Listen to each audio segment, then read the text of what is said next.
Oke, halo guys, kembali lagi dengan kita di Erbula bersama gua Bung Riza dan dia. Bung Ian. Wes. Ya. Oke, seperti biasa kita mau bahas preview-preview dan review-review match yang dari mungkin kalau review dari dari semalam aja lah kali ya, match-match semalam 1-2 hari yang lalu sama preview nanti malam nanti. Oke, mungkin kita pertama udah lama gak membahas Liga Spanyol, mungkin kita coba membahas sedikit tentang Liga Spanyol. Agak mengejutkan di situ, yang agak mengejutkannya sih ke si Atletico bisa kalah lawan Levante 2-0, dan dengan begitu Madrid punya kesempatan buat apa ya, masih berada di perburuan juara La Liga gitu, dengan masih menyisakan lebih dari 10 match. Dan itu bukan sesuatu yang mustahil. Nah, gimana komentarnya Bung Ian soal ini? Iya. Ya kan seperti di vlog-vlog gue bilangin kalau misalnya di pekan-pekan ini tuh pekan krusial gitu, di mana tim-tim kayak Atletico, terus kalau di Liga Italia kayak AC Milan yang emang sebelum udah lama mereka pegang puncak klasmen gitu, kali ini. Terus udah masuk ke udah selepas Januari kan udah masuk ke ini ke pertengahan musim ya udah lewat. Jadinya ya tekanan semakin besar gitu. Jadi tim-tim tradisional yang dia juara, misalnya kayak Madrid, Barcelona di La Liga, mereka tuh udah ini secara mentalnya mereka udah kuat gitu. Nah ini kira-kira Atletico bakalan kuat nggak nih mentalnya gitu. Kalau misalnya kita lagi 10 match terakhir gitu, tekanan pasti semakin besar gitu. Iya. Kalau chance juaranya Atletico sendiri dengan selisih yang makin terpangkas walaupun mereka masih menyisakan satu pertandingan sisa nih, menurut Bung Ian gimana? Apakah memang ya berarti Madrid dan Barcelona tetap jadi salah satu maksudnya kontender juara, atau memang Atletico tahun ini masih berpeluang besar untuk jadi juara La Liga? Kalau misalnya kita jumlah match-nya kan Atletico masih masih kurang satu pertandingan. Jadi Madrid udah main 24 kali, Atletico masih 23. Terus Barcelona apalagi masih 22 kali main gitu ya. Jadi kalau misalnya Barcelona menang tuh 2 match poinnya 52, terus Madrid 52, Atletico 55. Jadi cuma beda 3 poin.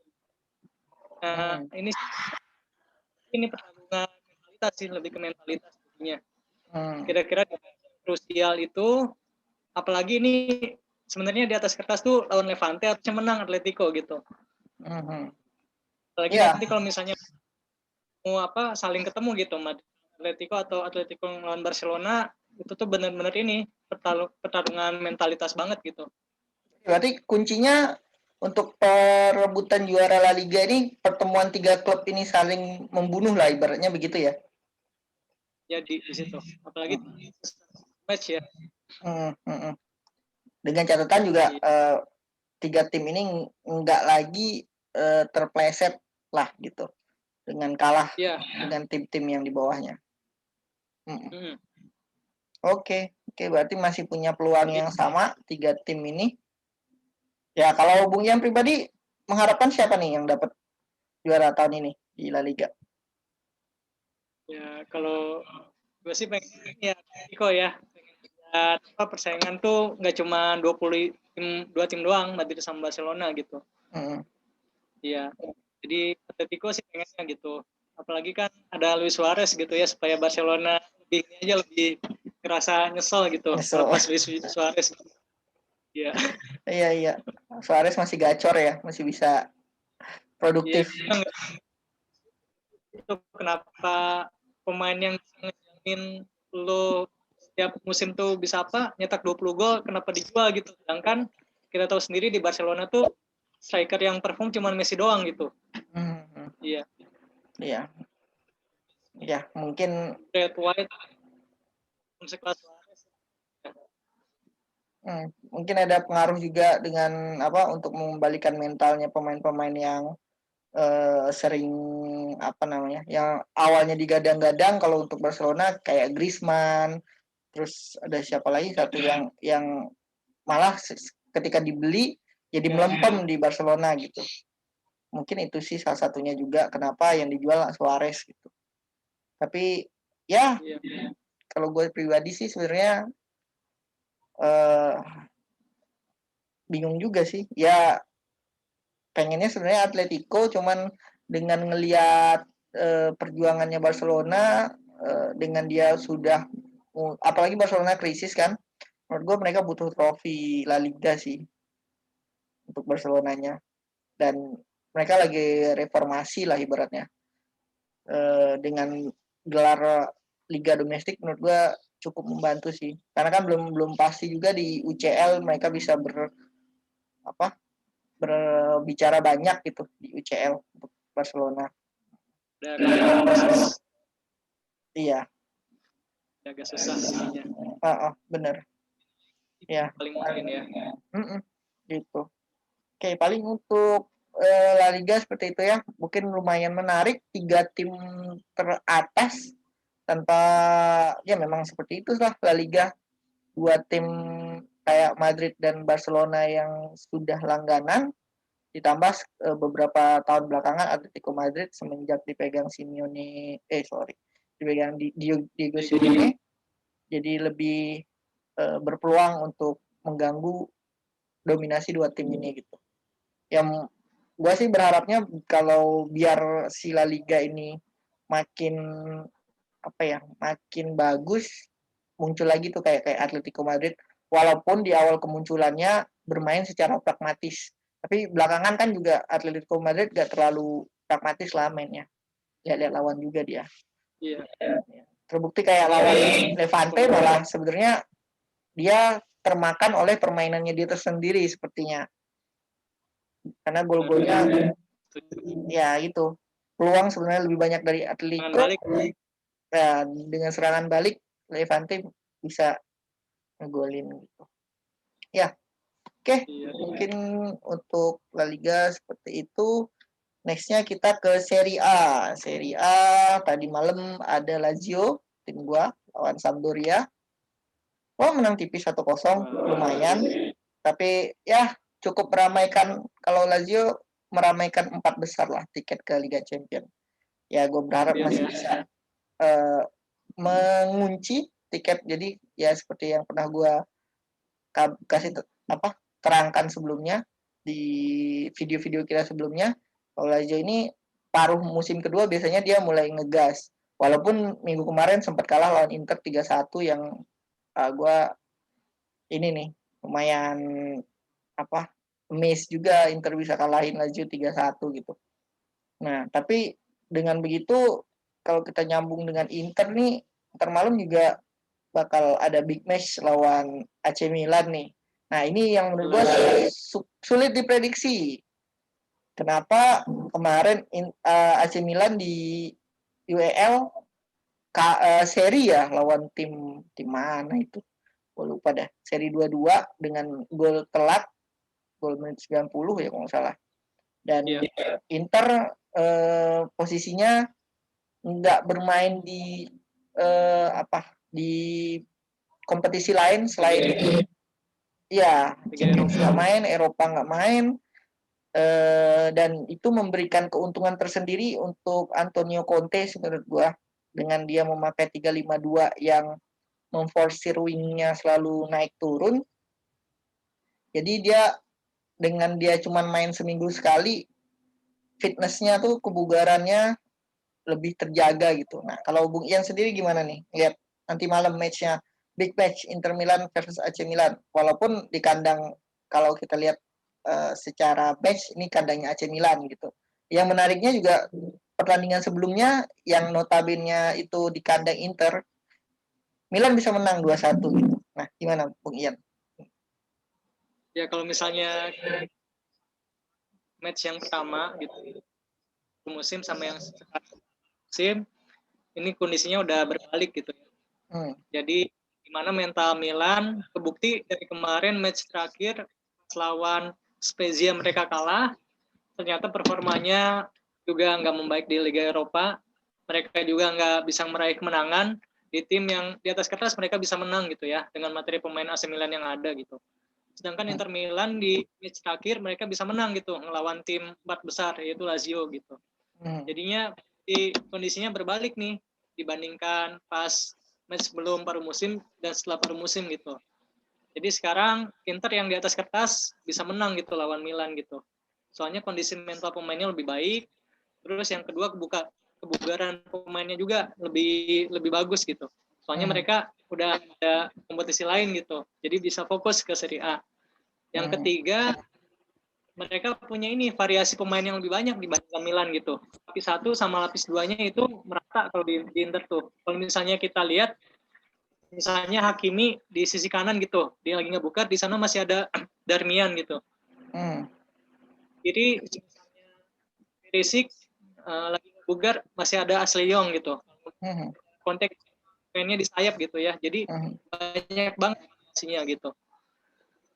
Terus yang terakhir ini dua strikernya Lukaku sama Martinez di pertandingan terakhir lawan Lazio itu bagus banget mainnya gitu, kombinasi keduanya tuh bisa ngacak pertahanan gitu. Kalau prediksi gue sih Inter yang bakalan menang sih. Lebih ke Inter ya. Ya, kalau kita melihat dari track record, kebugaran, terus apa lagi? Terus dengan apa namanya? Ya, dengan performan belakangan lah. Memang Inter lebih ini sih, lebih berpeluang menang sih Inter malam. Cuman apakah dengan kehadiran Ibrahimovic di AC Milan bisa nih kira-kira mematahkan stigma yang tadi kita bilang kalau Inter kebugarannya lebih baik, terus karena sebenarnya secara head to head kiper dan lini depan harusnya nggak terlalu jauh beda ya, mungkin lebih ke lini tengah yang akan jomplang. Benar. Nah, di depan Milan punya Ibra, nggak cedera kan, di belakang punya Donnarumma sebagai kiper. Kalau di Inter ada Handanovic sama tadi Lautaro sama Lukaku gitu. Nah, memang mungkin di tengahnya yang akan ya mungkin akan lebih banyak kalah Milan kalah di lini tengah mungkin.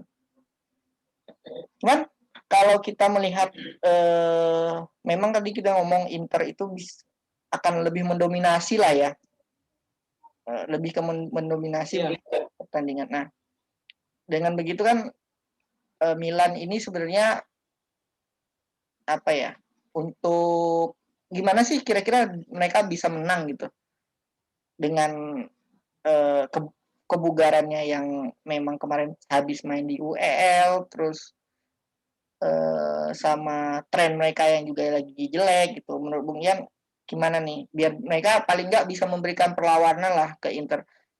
Syukur-syukur kalau paling nggak seri, syukur-syukur bisa menang gitu. Jadi kuncinya sih ini AC Milan bisa punya menang asalkan sayapnya bagus gitu.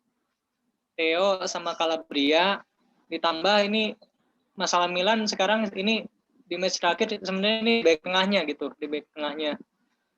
Jadi kalau gue sih lebih prefer Jaya sama Magnoli yang dipasang gitu dibandingkan Tomori ya.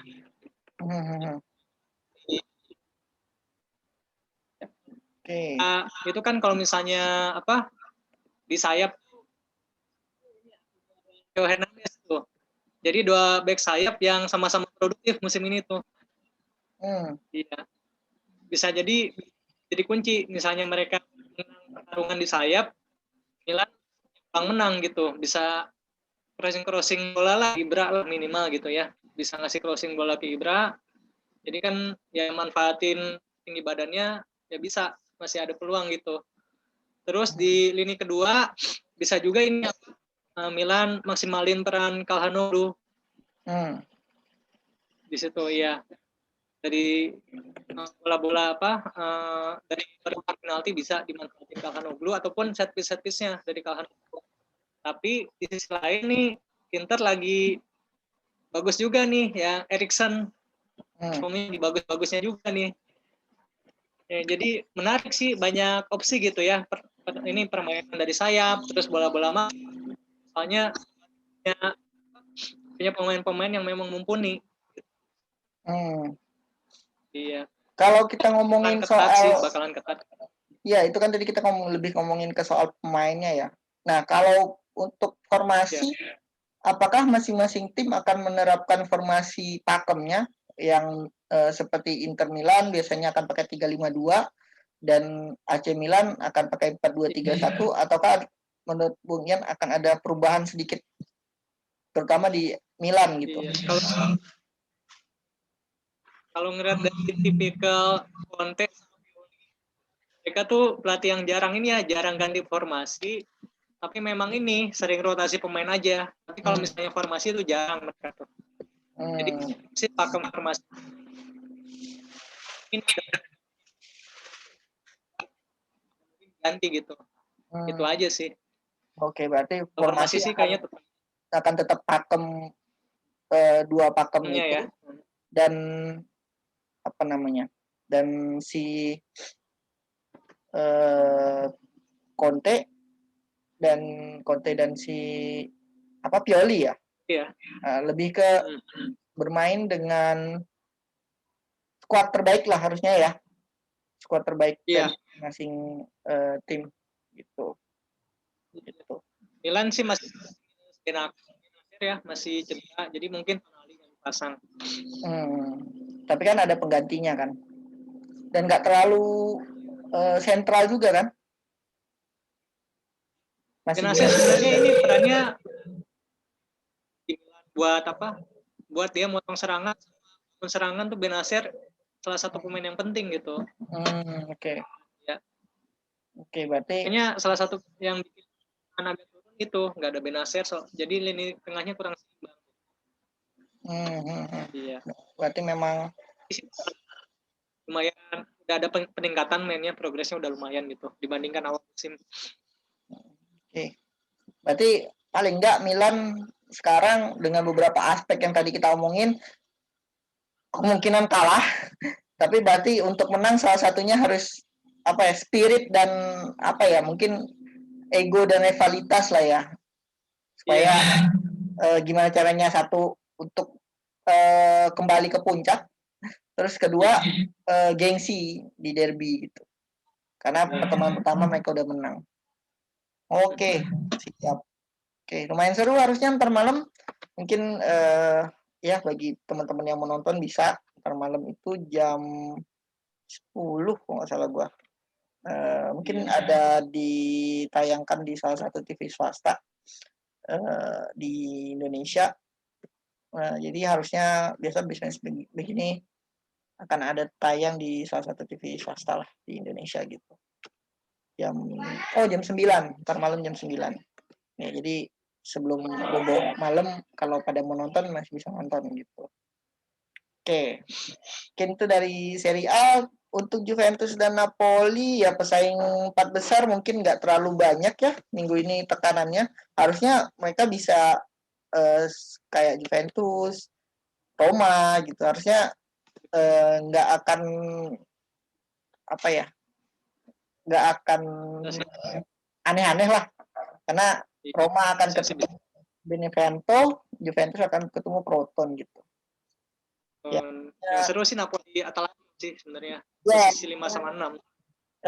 Napoli sama Atlanta. Nah, mungkin kita bahas sedikit Napoli Atlanta.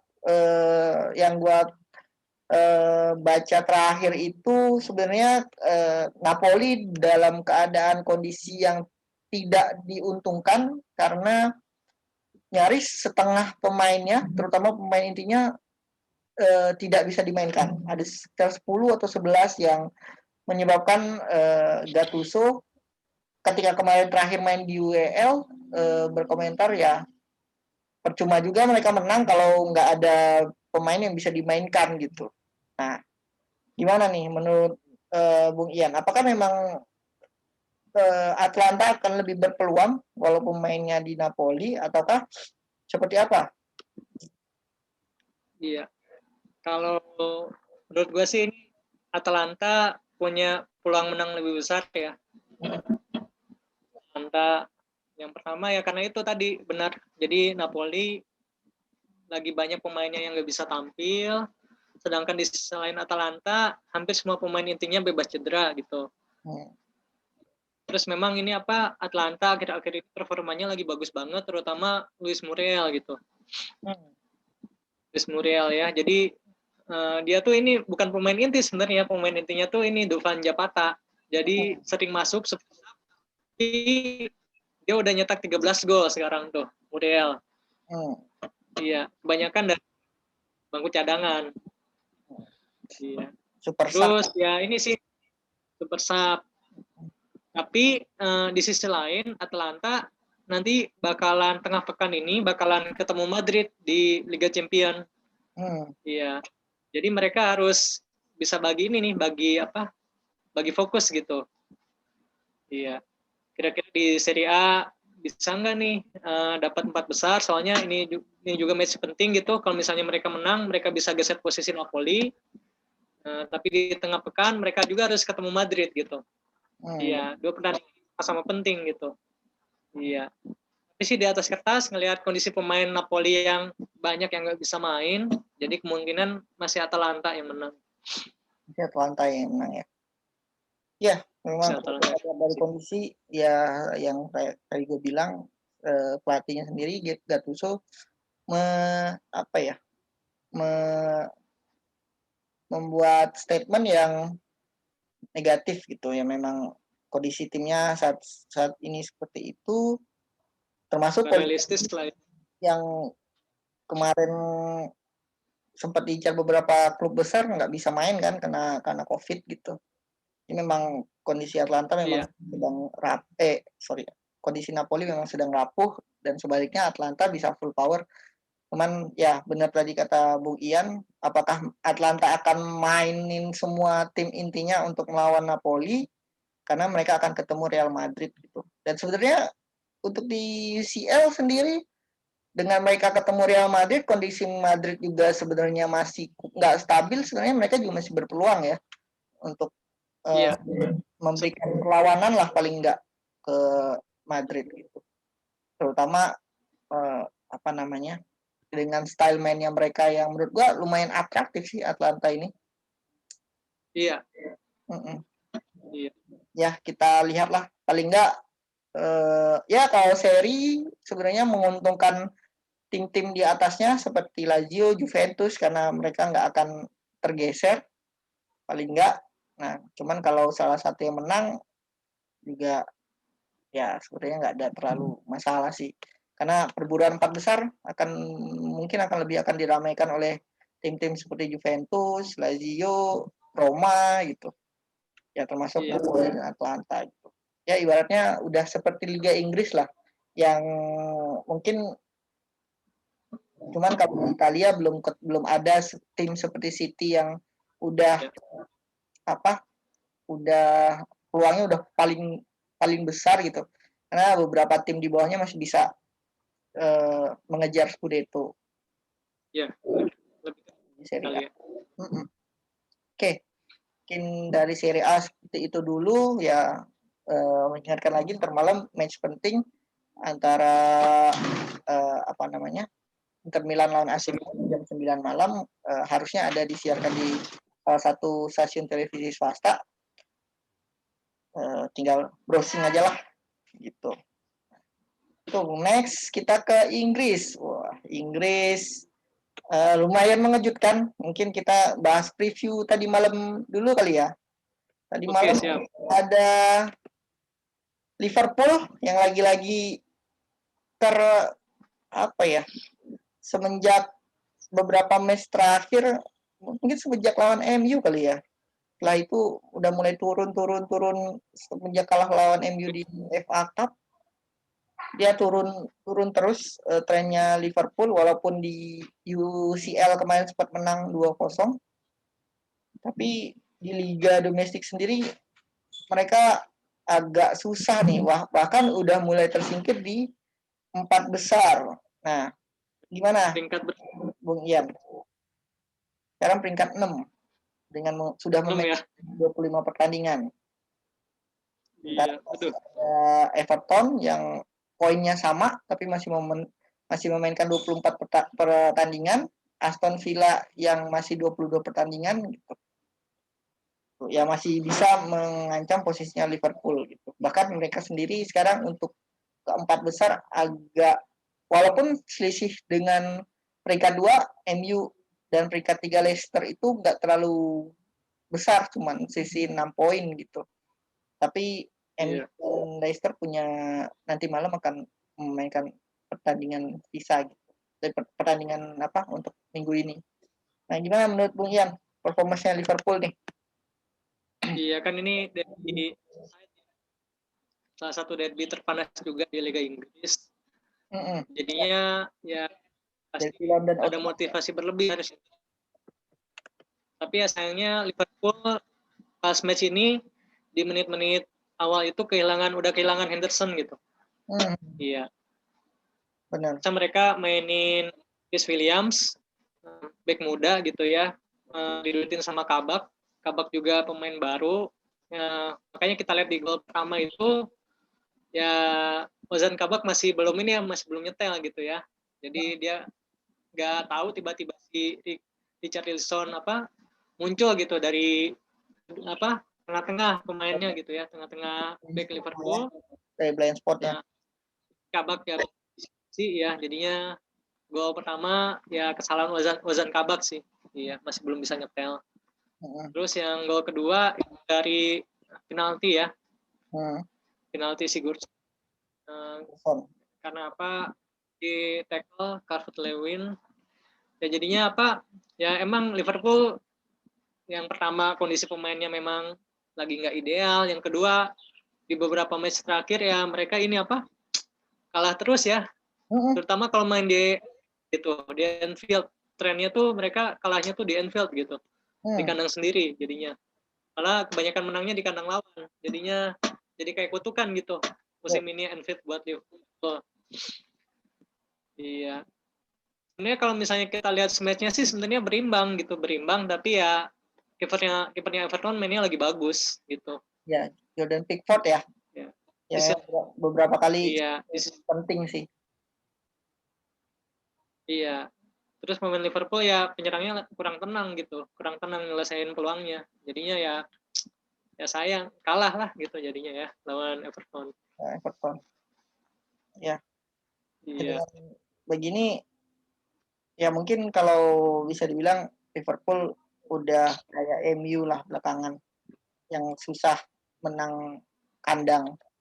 Tapi bagusnya kalau rekor tandangnya masih menolong gitu. Kalau Liverpool masih angin-anginan, ya mungkin ya pengaruh banget sih dengan defender mereka yang banyak cedera dan karena mereka kan membangun serangan dari belakang kan, nggak main long pass, mainnya kan diagonal pass, nggak long pass. Di sayap, di tengah, ke sayap ya mainnya tuh. Jadi sebenarnya ini lebih ke back sayapnya, terus sayangnya back sayapnya musim ini nggak perform juga. Iya, kurang lah. Kalau dibilang nggak, iya, lumayan sebenarnya tren dan itu, cuman kita udah punya kita udah punya kayak harusnya mereka tuh gini loh gitu, lebih dari ini loh gitu. Iya, soalnya mereka ini nggak tenang juga. Misalnya kebanyakan maju ke depan, di belakang tuh ini banget rapuh gitu kan, soalnya nggak ada Van Dijk ya. Ada Van Dijk. Kalau misalnya ya ini banget, emang kunci permainan Liverpool tuh di Van Dijk sih kalau kata gue, bukan di bukannya gue ini nggak terlalu ke penyerangannya bagus juga, tapi bisa dilihat kalau misalnya Van Dijk nggak main tuh ya ini Liverpool kayak begini gitu mainnya gitu. Beda tuh tim sama yang kayak Liverpool sebelumnya pas Van Dijk belum datang ke Liverpool gitu. Jadi itu ya memang pengaruh lah. Nah terlebih lagi nanti si Henderson cedera nih. Nah, menurut udah Liverpool akan makin berdarah-darah. Kita juga nggak tahu Henderson apakah akan cedera lama atau enggak gitu. Iya. Mendapat infonya. Tapi udah jatuh timpalan tanggal lagi nih. Ya, kemungkinan dia akan. Tapi paling enggak kalau untuk UCL setelah kemarin menang lawan Leipzig, harusnya next match-nya paling enggak mereka bisa sedikit tenang lah ya. Karena kemarin menangnya 2-0 gitu. Nah, terkecuali memang si Leipzig bisa memanfaatkan memanfaatkan krisis back yang ada di Liverpool sekarang nih. Nah, itu baru bisa jadi ancaman. Makanya mungkin sekarang Liverpool itu lebih ke dalam tahap survival kali ya, untuk bertahan ya. Gimana mereka bisa bertahan di papan atas gitu dengan badai cedera. Sih. Iya, malah agak susah juga 4 besar lihat komposisi pemainnya kayak gini gitu. Iya, benar. Dan untuk ke Champions League, ya kalau memang nggak bisa 4 besar ya harus jadi juara. Jadi bisa auto masuk. Dan itu juga sebenarnya susah gampang ya, tergantung lawan lah. Masih mungkin kalau gue pribadi masih ngeliat kontender Champions League masih akan di Munchen sih tahun ini. Iya. Lihat dari Munchen, City juga. Ya, sama City. City ada peluang lah. Gitu. Oke, ya kita juga kali. Mengharapkan yang terbaik lah. Bantai-bantai. Walaupun masih menyisakan match untuk melawan MU, setahu gue Liverpool untuk di Premier League harusnya masih ada sih jatah. Apa udahan ya? Tapi setahu gue masih ada 1 kali lagi sih lawan MU. Untuk ya masih ada di 1 Mei. Jadi ya kita lihatlah, all the best aja buat Liverpool dan para fansnya, harap bersabar gitu karena ini ujian cedera di pertahanan. Tapi mungkin kita bahas ini sih menarik. Ya, gimana Bung? Iya, kalau misalnya kita bandingin pas lalu tuh City juga sama gitu kondisi pemainnya cedera, tapi City masih bisa peringkat kedua gitu. Karena ya ini jadi kedalaman skuadnya tuh Liverpool memang timpang banget gitu antara lapis 1 sama lapis 2 gitu. Pas musim lalu City pemain intinya banyak yang cedera, tapi lapis 2-nya masih bisa tetap mempertahankan City di peringkat kedua gitu.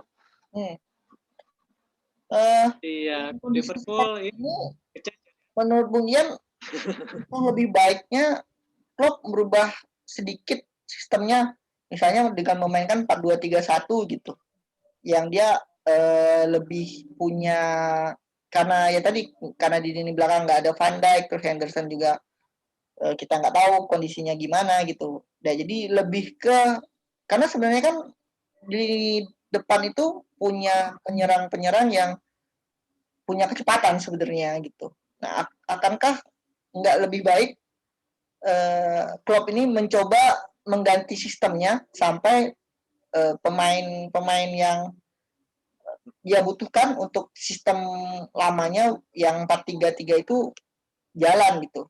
Apakah nggak coba pakai 4-2-3-1 misalnya, yang lebih memakai 2 defensive midfielder untuk nge-backup ini defendernya? Bisa sih. Ya, bisa juga gitu ya. Jadi 2 pivotnya mungkin ada Wijnaldum sama Thiago di situ. Terus Shaqiri bisa dimainin ya, Shaqiri situ di jadi tandemnya di tengah, sama Firmino mungkin ditarik ke belakang, di depan bisa sama atau Jota lah gitu ya. Kalau misalnya mereka udah sembuh, Jota udah sembuh dari cedera. Bisa jadi opsi juga sih. Supaya bisa ngamanin poin ya, poin supaya bisa tetap survive di Premier League lah, di papan atas Premier League.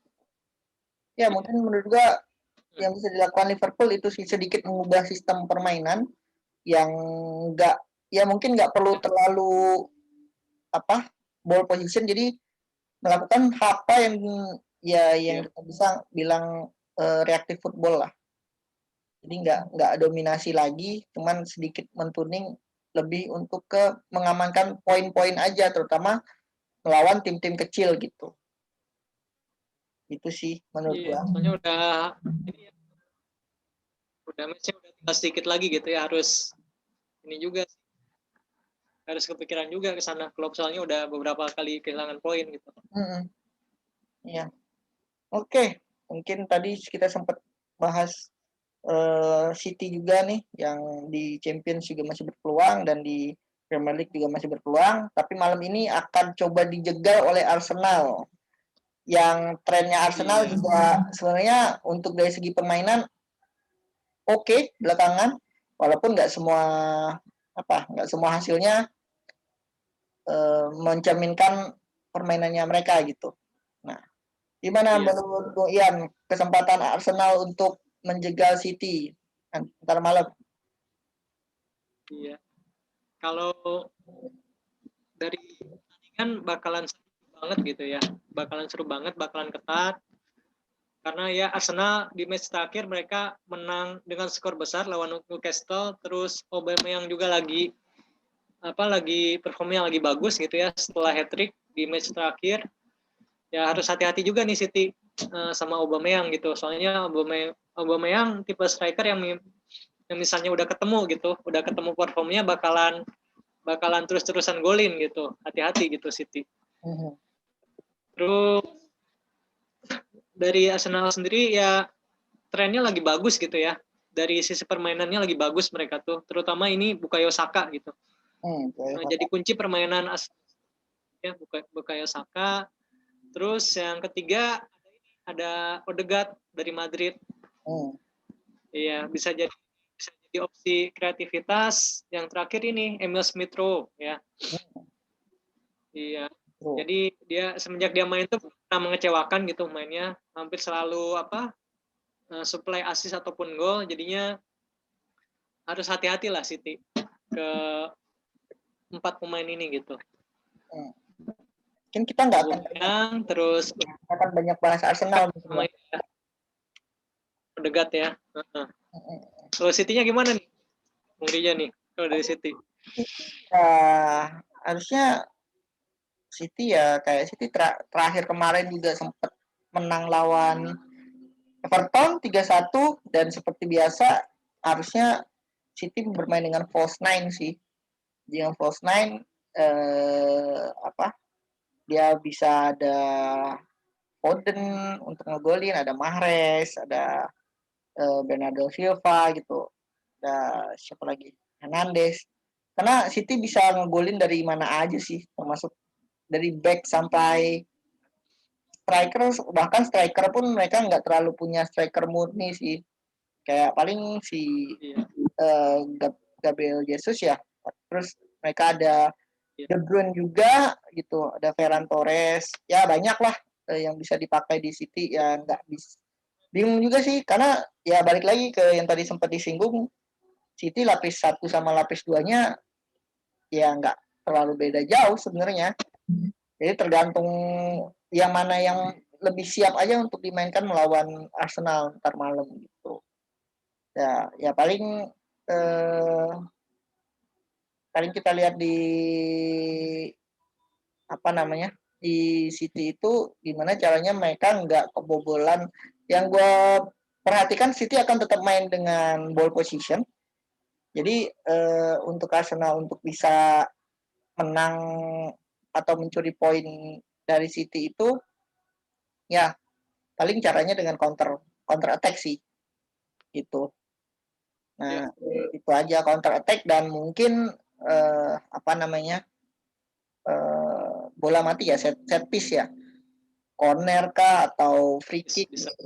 Nah dari situ sih, karena Emil Smith Rowe juga free kicknya lumayan oke sih. Terus kalau untuk corner heading di Arsenal mereka punya Aubameyang juga. Jadi ya menurut gua peluangnya Arsenal di situ sih. Di luar itu City akan bukan mencoba sih. City akan mengontrol permainan sih menurut gua. Tetap akan main ball position. Saya. Tetap akan main ball position. Jadi secara ball position kalau kita ngeliat statistik pasti Arsenal akan kalah menurut gua. Nah, Iya. Tinggal gimana Arsenal memanfaatkan semua peluang secara efektif gitu. Tuh, karena City udah mengalahkan MU, City mengalahkan Liverpool, dan kalau kita lihat ya ball position. Nah, dan untuk tim-tim lain yang berpeluang mengalahkan City itu ya, walaupun mungkin akan dikira bermain pragmatis ya, tapi menurut gua pertahanan harus solid sih lawan City. Pertahanan harus solid dan ketika dapat bola harus cepat mengalirkan ke depan dan mencari ruang kosong. Gitu. Itu sih. Ya kalau kita ngomongin statistik, kalau Arsenal pasti akan inilah, akan banyak kehilangan bola lah. Lebih akan dikontrol sama City sih. Sepakat sih ya kalau misalnya ngelihat permainan sekarang kayaknya hampir mustahil kalau misalnya tetap mempertahankan gaya permainan terbuka gitu ya. Jadi harus main pragmatis, serang balik benar langsung cepat gitu ngalirin bola gitu. Itu satu peluang sih. Kalau misalnya pengen ngadepin head to head position bakalan kalah. Susah. Mau adu di lini tengah itu pasti kalah menurut gua. Sayap juga lagi di sayap udah back sayap sama ingetnya udah gila. City udah susah lah. Susah makanya. Satu-satunya peluang ya. Ya, serangan balik atau ya itu tadi free kick atau corner itu harus bisa dimanfaatkan dengan baik sih. Ya kalau peluang menang, ya kalau gue pribadi ngarepin Arsenal menang lah. Walaupun biar nggak terlalu jauh lah sisinya sama MU. Jadi masih ada peluang. Jadi asalkan, jadi gue sebenarnya berharap ini sih. Nah kan ada pepatah yang bukan pepatah sih kalau kita ngelihat hal-hal yang belakangan ya, setiap tim-tim papan atas itu kalau setiap ketemu Arsenal, either dia akan makin baik atau dia akan makin buruk gitu. Contoh kayak MU Iya. Arsenal dia trennya langsung bagus. Terus kalau nggak salah gue entah Tottenham apa ya, habis lawan Arsenal langsung tuh mulai jatuh. Nah jadi gue ngarepinnya City kalau habis lawan Arsenal mau dia menang mau dia kalah, gue ngarepnya kalah lah ya City-nya. Nah jadi trennya dia turun tuh. Jadi MU ada kesempatan buat naik lagi gitu. Ya itu secara personal aja. Cuman kalau kita realistis sih menurut gua tetap City menang sih. Ya kalau untuk skor susah lah ya. Balik lagi gitu. Apakah di sini kan sebenarnya ini cuma 3 poin gitu. Nah, tinggal gimana untuk Arsenal ini niatnya sih jangan menang sih menurut gua. Niatnya gimana bisa main bagus aja lawan City. Jadi next match-nya mereka dia kalau misalnya kalah 1-0 itu udah bagus sih menurut gua Arsenal. Iya. Seri ya. Seri bisa kasih Seri kalau bisa seri dan menang Arsenal itu moral boosting banget menurut gua. Itu membantu moral pemain-pemain Arsenal untuk di laga-laga berikutnya gitu. Jadi lawan City ini sebagai batu loncatan aja lah. Cuman gue pribadi mengharapkan Arsenal menang sih. Iya. Biar makin ada kemungkinan. Jadi kan dulu kan Arteta juga kan sempat jadi asisten Guardiola gitu di City. Jadi tahu tipe karakter Guardiola, terus mungkin udah tahu juga antitesisnya gitu. Ya siapa tahu gitu ya. Cuman kalau kita tarik dari pertemuan pertama tuh kalah nih Arsenal gitu main di Etihad. Nah, cuman waktu tahun lalu semifinal Arsenal bisa menang gitu, semifinal FA Cup gitu. Nah, jadi sebelum Arsenal menang ya, kalau salah tahun lalu Arsenal menang FA kan ya? Iya. Nah, itu kan salah satunya di semifinal mereka ngalahin City itu gitu. Nah, tinggal apakah ya itu tadi si Arteta bisa dapat cara untuk ngalahin pemain City, ngalahin taktiknya Pep, dan pemain-pemain yang di lapangan itu bisa menerapkan apa yang Arteta mau sih. Itu aja sih. Secara tim apa ya? Secara kondisi tim menurut gua Arsenal cukup stabil sih. Dari gantinya mereka juga. Lagi bagus sih mainnya juga Arsenal. Walaupun dari segi peringkat masih di 10 besar ya kalau nggak salah Arsenal. Nah, mungkin itu lebih ke mereka nggak hoki aja sih. Cuman memang beberapa pertandingan ada progres sih. Ya mungkin salah satu yang bikin handicapnya mereka recovery untuk kebugarannya lebih sedikit dibandingkan City kan, karena terakhir kemarin lawan Benfica yang 1-1 di UEL itu baru berapa hari yang lalu, sementara City kan lebih duluan main di UCL kalau nggak salah. Nah, jadi untuk recovery-nya Arsenal lebih rugi sih. Nah, jadi ya balik lagi sih tadi menurut gua yang udah kita bilang, kalau pengen punya peluang mainnya pragmatis sih, antara mereka mau totally parkir bis atau defense areal atau man to man, gue serahkan kepada Arteta lah. Cuman kalau mau cari peluang sih memang di situ nggak bisa ngandelin ball position menurut gue. Itu paling untuk Premier League ya. Kalau MU nggak usah dibahas lah ya, lawan Newcastle. Ya. Newcastle ya. Harapnya menang. Ya paling kalau di papan atas MU Newcastle, gue ngarepnya menang. Terus ya yang paling akan agak seru nih Aston Villa lawan Leicester. Ya pertandingannya sebelum Arsenal City. Jadi ntar malam yang pada mau nonton bisa pilih antara Inter Milan lawan AC Milan atau Aston Villa lawan Leicester. Setelah itu lanjut City lawan Arsenal kalau pada mau nonton. Jadi kalau Aston Villa Leicester, nggak tahu sih Arsenal City ditayangin di TV swasta apa enggak, tapi kayaknya biasanya sih ditayangin ya kalau big match. Nah, kalau Aston Villa Leicester di TV berbayar kalau salah gue. Villa Leicester. Disaksikan di TV berbayar gitu. Nah, kalau Aston Villa Leicester ya gue bebas lah siapa yang mau menang. Seri juga oke gitu. Saya nggak terlalu gimana sih, karena nanti MU juga masih akan ada ketemu Leicester gitu di bulan April apa Mei gitu. Gue lupa. Nah, harusnya kalau sekalian menguji mental juaranya MU lah Leicester. Jadi yang mau mereka menang mau mereka kalah gue nggak terlalu peduli, yang penting setiap pertandingan MU bisa menang aja lawan lawannya gitu. Itu aja sih kalau dari gue. Nah, kalau lihat Leicester lawan Aston Villa juga sebenarnya Aston Villa punya modal yang bagus. Tahu gue terakhir kalau nggak salah Aston Villa menang ya. Apa ya?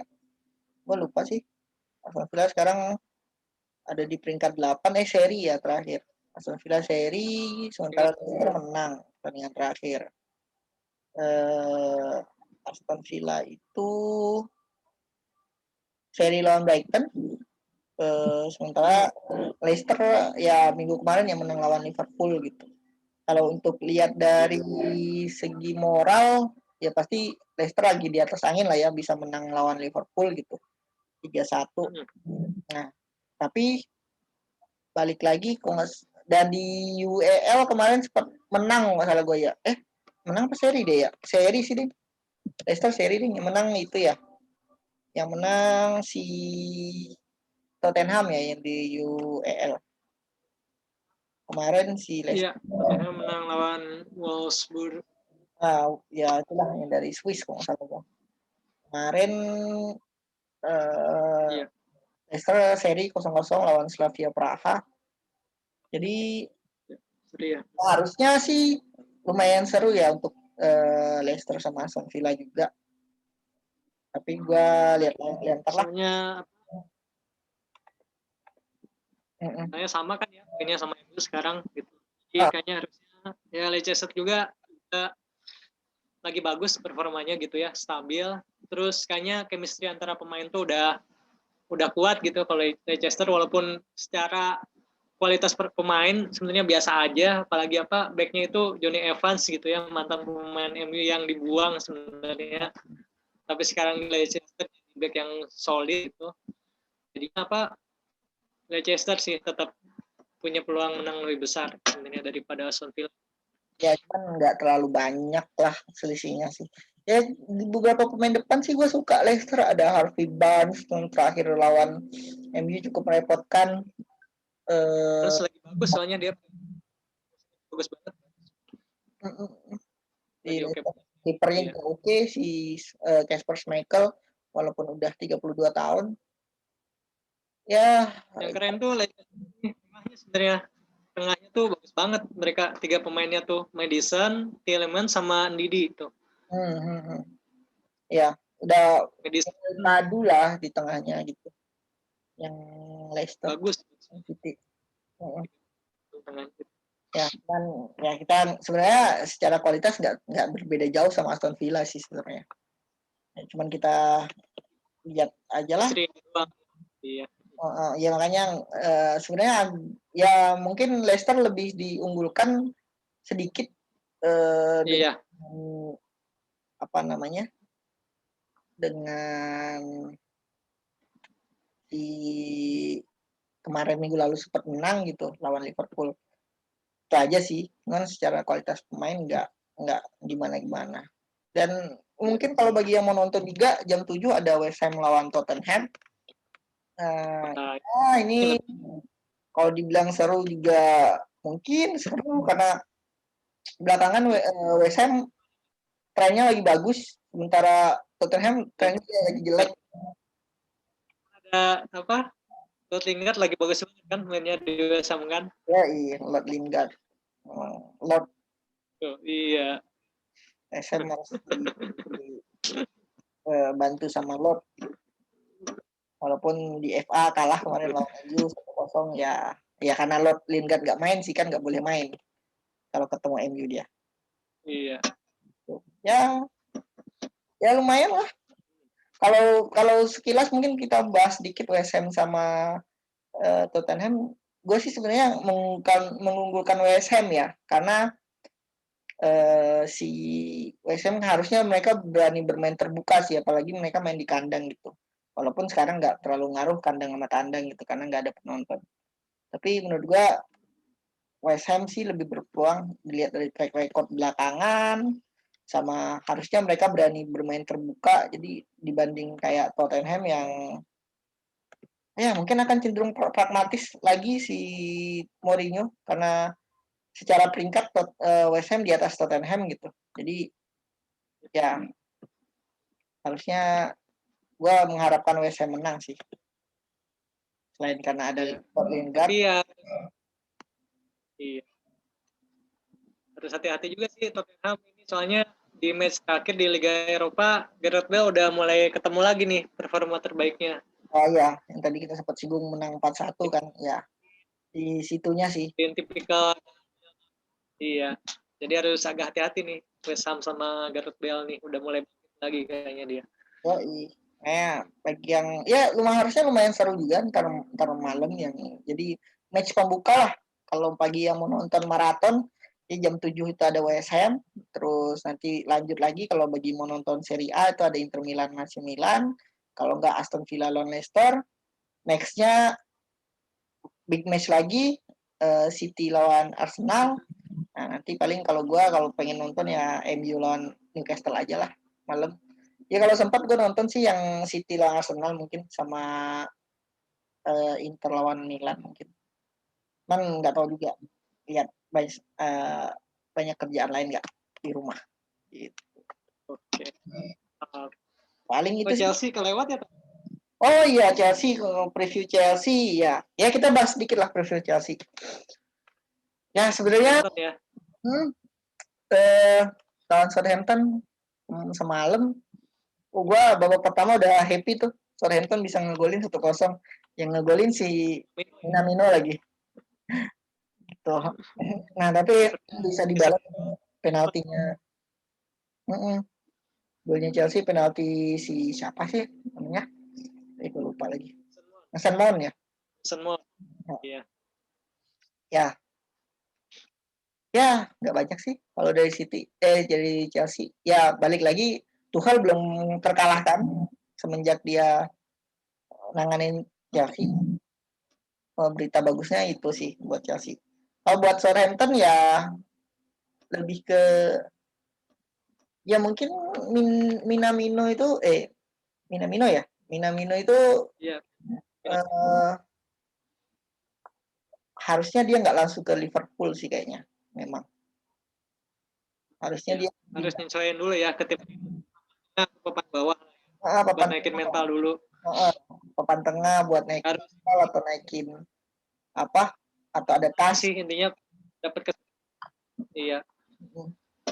Nggak bisa kayak Park Ji-sung dulu lah menurut gua, karena memang di lini tengahnya Liverpool itu lumayan sesak, jadi dan dia nggak ada poin plusnya sih, belum ada poin plusnya si Minamino itu di Liverpool. Ya harusnya memang dia datang ke tim-tim yang ya paling nggak 10 besar gitu.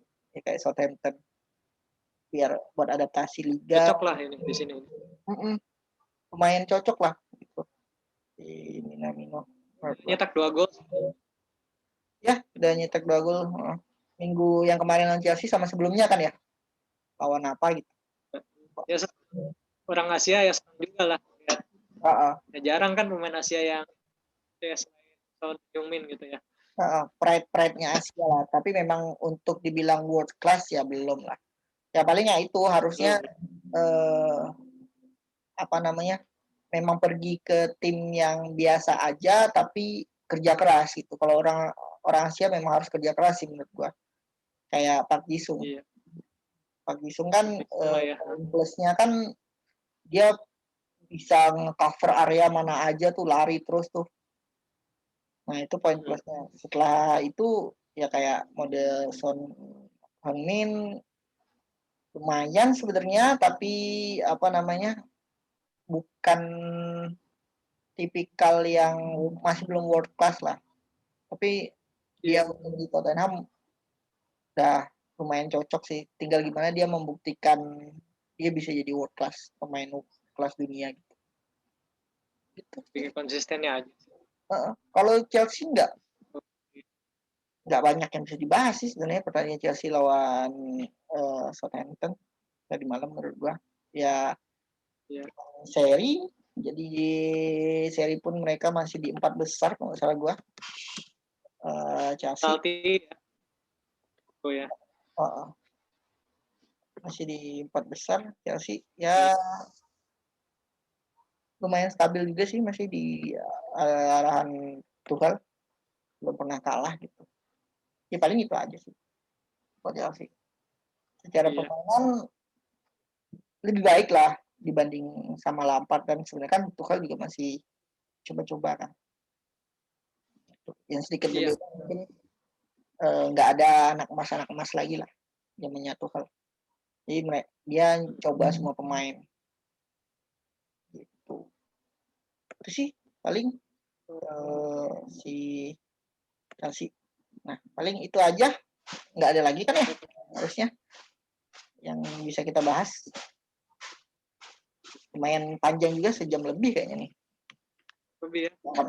Minggu kemarin kita cuma setengah jam. Minggu ini agak panjang. Ya mungkin itu dulu dari kita. Kita mungkin mundur dulu. Oke. teman-teman ya Iya. ikutin aja buat ntar malam bagi yang mau nonton lumayan seru sih dari jam 7 sampai pagi kalau pada mau nonton atau pada mau Siang atau pada mau pilih-pilih match juga ya harusnya minggu ini banyak yang seru-seru sih matchnya. Oke, kecuali MU yang lawan Newcastle ya ntar gue kalau mau nonton ya nonton kalau enggak ya gue tidur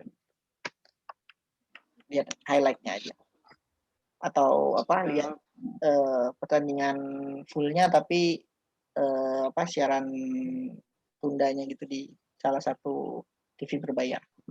Oke, itu aja. Thank you semuanya. Kita undur diri dulu. thank you. Oke, sampai jumpa minggu depan. Salam IR Bola. Salam lihat bola. Ciao. Oke, ciao.